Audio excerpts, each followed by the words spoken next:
Au départ, quand on est rentré sur ce groupe, on a commencé à observer et tout doucement, j'ai essayé de remonter le plus loin possible dans ce groupe pour pouvoir me faire une image et m'imprégner un petit peu du genre de personnage qui faisait ça. On a vu des crânes, des masques de chats, on a vu des membres d'animaux divers et variés avec le prix à côté. Les crânes de chat sont à 20 € pièce.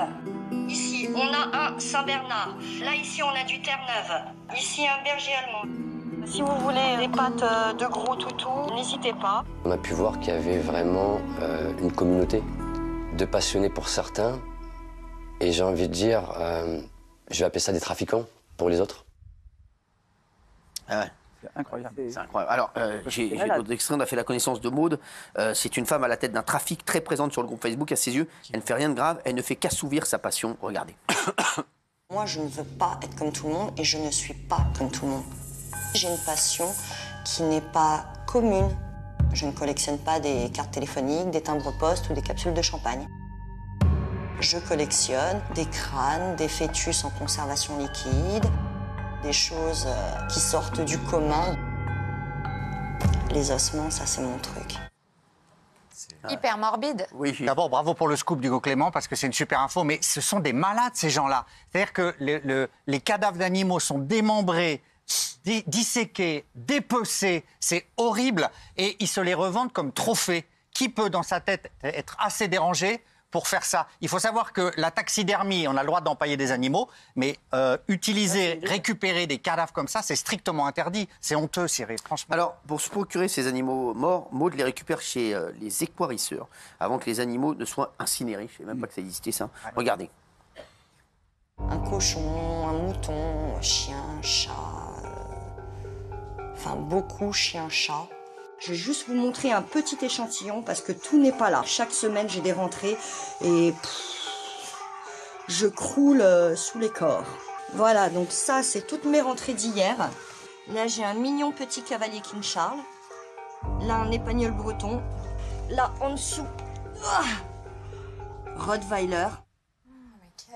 Et le pire, c'est que ça peut arriver à vos animaux de compagnie sans que vous le sachiez. Votre animal meurt, vous ne savez pas s'il est incinéré, et voilà. Et en fait, ces gens-là les récupèrent.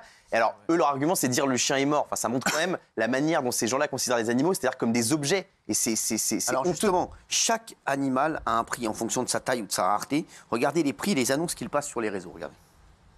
Plus on venait vers moi en me montrant de l'intérêt pour ce que je faisais, pour mes pratiques, plus j'avais de la demande. Donc à partir de là, bah ouais, mais j'ai quand même investi de l'argent. Donc je vais facturer mon travail. Un squelette de chat en vrac, donc ossements mélangés, avec le crâne, je le faisais 80 €. Tous les prix affichés ne tiennent pas compte de la réduction. Un masque de chat tel que ceux que j'ai pu faire, je le facturais 40 €. C'est franchement dérisoire.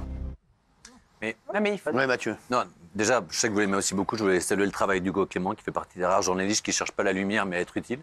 Et j'ai quand même une question. Est-ce que, je ne sais pas, c'est légal ou pas. Cette femme, du coup, suite à ce sujet, elle va être arrêtée ou pas du tout? Elle risque de... C'est légal ou pas? Illégal. Récupérer des cadavres d'animaux, c'est illégal. Et les acheter, et si t'es client en fait, parce que elle, ok, c'est catastrophique, Oui. mais le problème c'est qu'il y a un business, Bah, c'est et ça. si elle le vend, ça veut dire qu'il y a des gens qui sont prêts à acheter. Est-ce que Hugo Clément peut la dénoncer? Elle peut être arrêtée? Donc, Je ne sais pas s'il dénonce, mais Oui. oui, elle peut avoir une amende. Alors, elle n'aura pas de peine de prison, mais elle peut avoir une amende. Il faut savoir que c'est très réglementé, la mort des animaux, selon leur poids, etc. Et si, par exemple, vous avez un animal de compagnie qui meurt, si vous jetez son cadavre, c'est interdit. Vous avez une amende de 3 750 €. Donc, c'est très réglementé. C'est vrai qu'en fait, on n'a pas le droit d'enterrer nos chiens dans nos jardins. C'est ça qui est compliqué. C'est pour ça qu'il faut à chaque fois les laisser au vétérinaire. Et c'est là qu'on se rend compte que peut-être son chien se retrouve là sur un site comme ça. C'est vraiment horrible. Il n'y a rien à dire. Les gens deviennent totalement fous.